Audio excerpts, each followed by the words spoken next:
again, Mark here from talkingbass.net. This week I'm going to be following on from the last lesson dealing with approach notes and looking at how we can extend the chord approaches using 2 or more notes in sequence. So let's just work through that same progression that we used last week.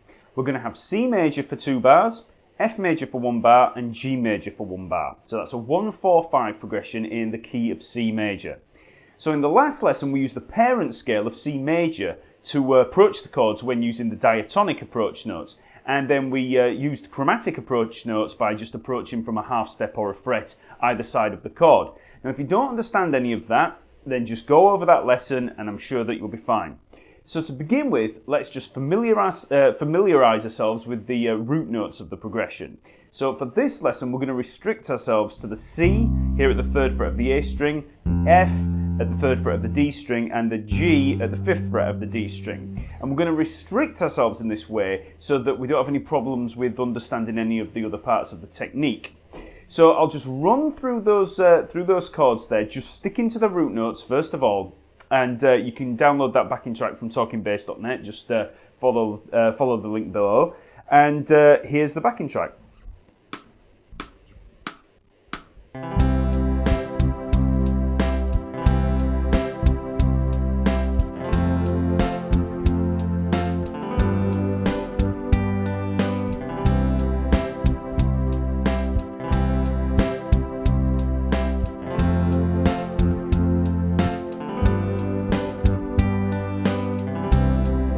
So really simple rhythmic pattern there, just bum, bum, bum, just working through there, and to a slow tempo, fairly easy going kind of style, just to get used to these approach notes.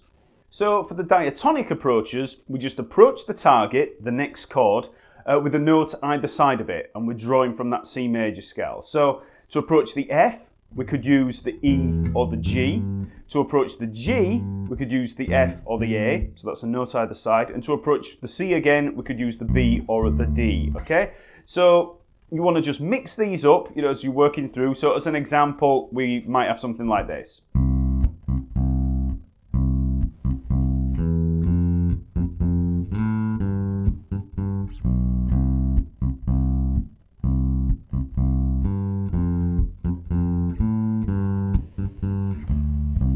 Okay, so I'm just mixing them up there, just one's from below and one's from above. After practicing this for a while, you should just get the hang of seeing that chord in advance and planning how you're going to approach it. You don't want to start playing the C like this and then playing up and up and up to the F and then panicking because you don't know which note to use for the approach. Start playing the C and immediately see where you're heading to. We're going to that F and plan ahead. At first, you'll just be making random choices, but eventually you'll get an ear for how they work and you'll instinctively just jump to the approach that you want to use. Remember, there's no right or wrong with these. It's your artistic choice. You're in control. And this planning and ear development is vital in moving on to the next step of approaching. If you can plan for one note, then 2 notes is going to be fine, okay? If you can't approach with 1 note, then 2 notes is going to start throwing you off. So all we have to do to approach a chord with 2 notes is literally approach from 2 notes below or above. Okay, so this is exactly the same principle as it was with the single approach notes. We can do them diatonic, chromatic, or above or below. So we'll start with diatonic approach notes. So we're going to be using the C major scale as the main palette again.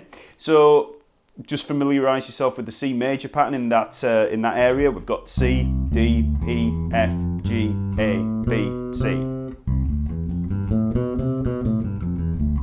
Okay, so that's the set of notes we're going to use.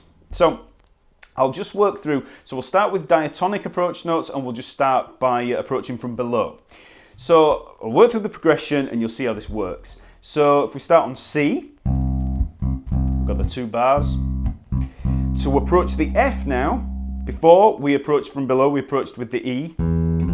This time we're going to approach from 2 notes below. So if we look 2 notes below the F, F, E, D, we can approach from the D. So we have this.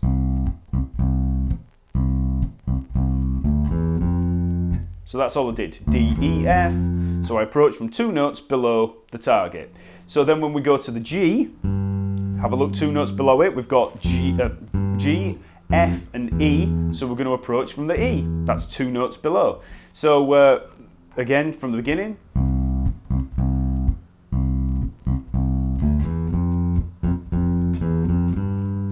E, F, G, D, E, F, E, F, G. Now to approach the C, we approach from 2 notes below. So 2 notes below C, C, B, A. So we could either use the open A there or the A there down on the E string. So again, from the beginning, with all of these in there.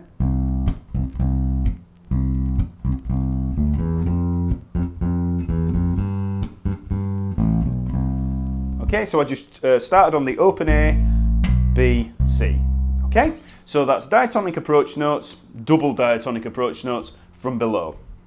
So if we want to use approach notes from above, we just use the same principle, but from 2 notes above, obviously. So for the F, we're going to be approaching from the A, so A, G, F.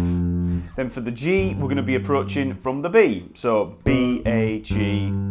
And then coming back to the C, we're going to approach E, D, C. Now, one good way to see this, if you're okay with your intervals or your arpeggios, is to just think that you're approaching from the third. Okay, so when you get to the F, look up a third, a major third that is, and then just come down from there. Okay, so I'll just work through that chord progression again, approaching from above. So we have C,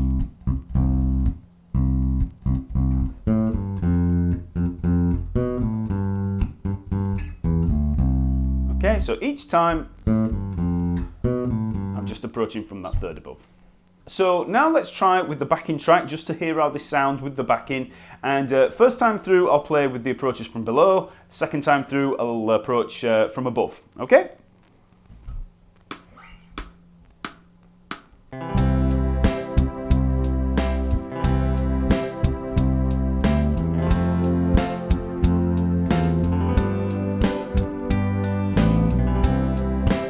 Now from above.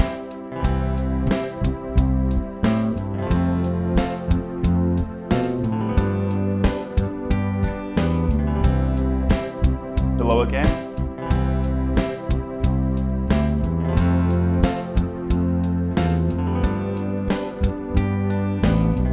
Above.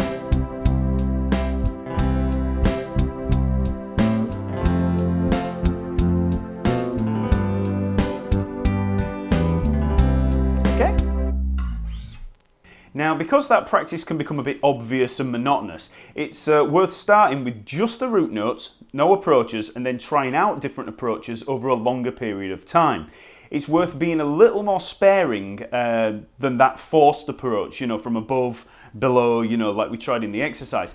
Try single approach notes, double approach notes, and no approach notes. Just keep working through the backing track over and over, just going round and round until you can pull out whichever approach instinctively feels right. And this is a part of developing your vocabulary. With verbal language, you learn a new word, and over time you incorporate it into your general everyday speech. It takes time, and you know, music's the same. This is really basic vocabulary. We're not in the solo realms yet. We're just learning how to work through a chord progression with the bass line. So now I'll just work through that backing track again, mixing them up. Okay, so you'll hear me playing just, you know, no approach notes for a while and then just putting them in there, here and there. Okay, so.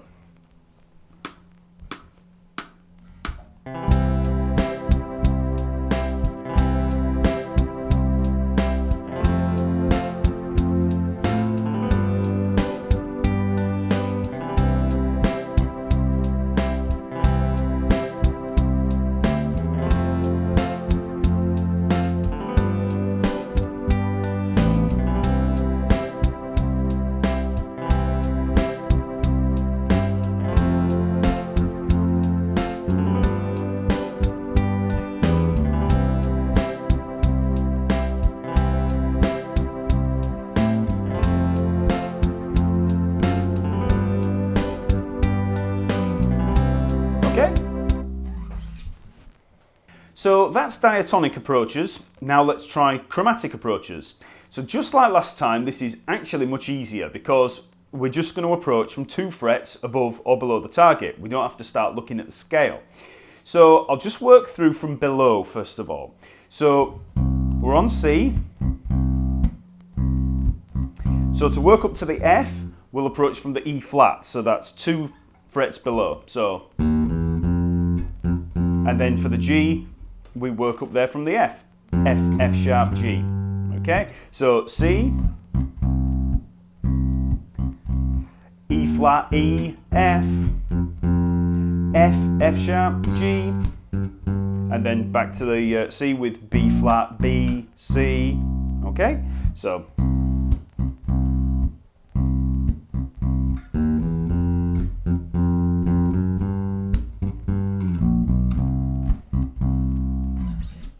Now, I'll just give you a word of warning before I move on to the backing track that you have to be really careful with these chromatic approaches. It works better if the first of the 2 approaches is diatonic to the key or the chord that we're moving to. And that's because rhythmically, that's where the accent's going to be. We don't want the chromatic note to be accented and the diatonic note to be unaccented. With all the examples in all these exercises, I'm running through kind of every possibility just to be exhaustive with it. But in this case, the approach to the F from the E flat might sound a little wrong because the first of those approaches is an E flat and it's not in the key of C major. Okay, and we would have the same problem if we were moving to the C from the B flat. B flat, B, C. The B flat isn't in the key of C major. That doesn't mean that you can't do this, it just means that it could sound a little bit odd and you've just got to be really careful with how you do it. So just try them out anyway, but just be aware that the reason it sounds wrong is because we're accenting that chromatic note there. So let's have a listen to how those approach notes sound with the backing track.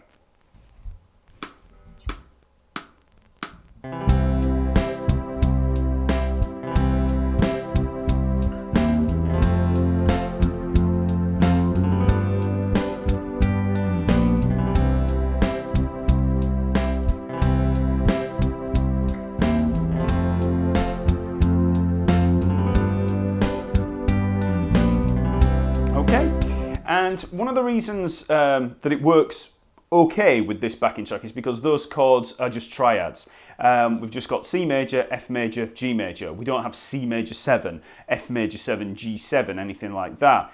If we had those 7s in, those chromatic notes might start to sound a little bit odd because we'll be clashing with them. What we're actually doing here, just to be a little bit sort of overly theoretical about it, is we're actually kind of implying a dominant 7 chord. When we move to the F, we're putting that E flat in there and it's kind of giving that F7 kind of flavour. And when we come back to the C, we've got the B flat, B, C, we're kind of implying a C dominant 7. So don't worry too much about that for now, but just be aware that it works okay with triads, but depending on whether you want to kind of imply that kind of bluesy dominant 7 kind of feel. But just experiment with them and see what works, from your ear, So now let's have a look at the chromatic approaches from above. And these are going to work a lot better in a major key because that first note is always going to be diatonic. It's always going to be from the C major scale. So I'll just work through and show you how this works. So we've got C. To approach the F, we come from the G, G, G flat, F. Okay, so 2 notes above, 2 frets above, and just work down through the frets. Okay, then when we get to the G, we approach from the A. So we've got A flat, G, and then when we come back to the C, D, D flat, C. Okay, so all the way through that.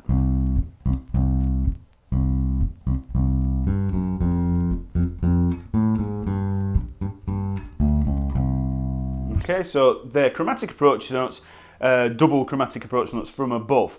And like I say, because the first note there on each of those approaches is diatonic, i.e. from in the key of C major, it works a lot better. We've got that nice smooth movement from the scale note with the chromatic passing note down to the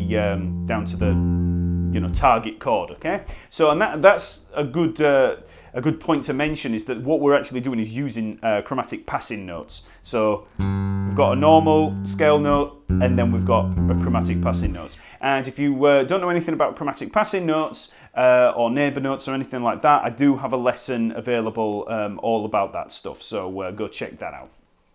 So now let's try with the backing track just to hear how these sound. And on the first time through, we'll play with chromatic notes from below, and on the second time through, we'll play with chromatic notes from above. Okay, so it'll save time so that we don't have to do them separately. So with the track.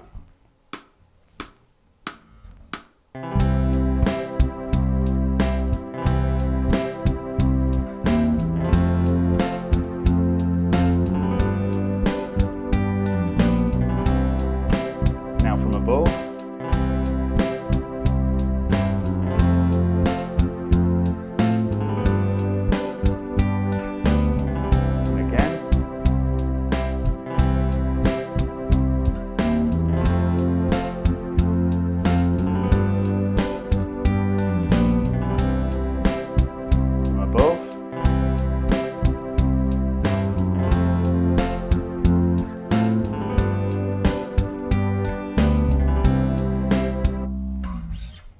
So you might be able to hear there how those approaches from above work a little bit better than the ones from below in a major key.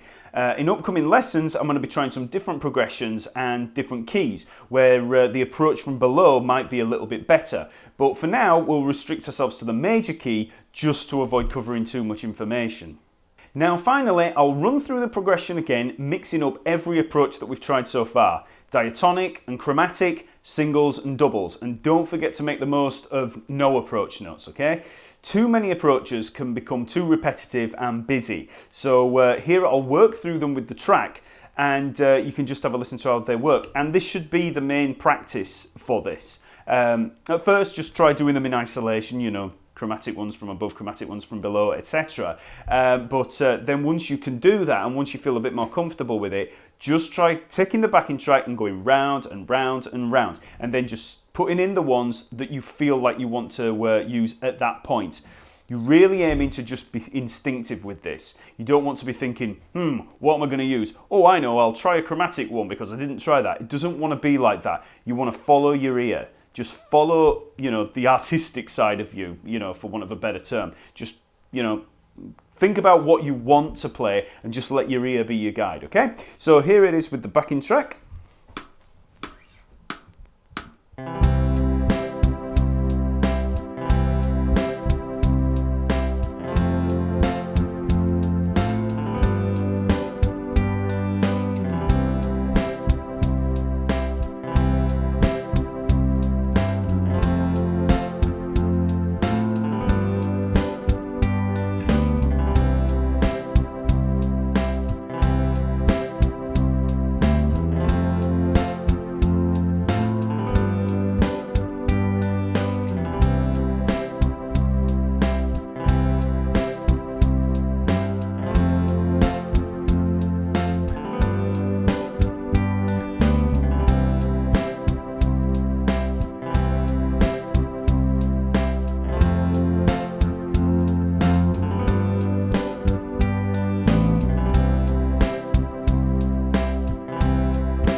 Okay, so that's approach notes. So visit talkingbass.net to download the lesson material and see a whole bunch of over 100 other lessons on every bass subject that you can imagine. That's at the lesson map. If you subscribe for free, you'll gain access to a load of exclusive content like the practice room and the courses page, and you'll get news on new and special releases. Okay, see you later.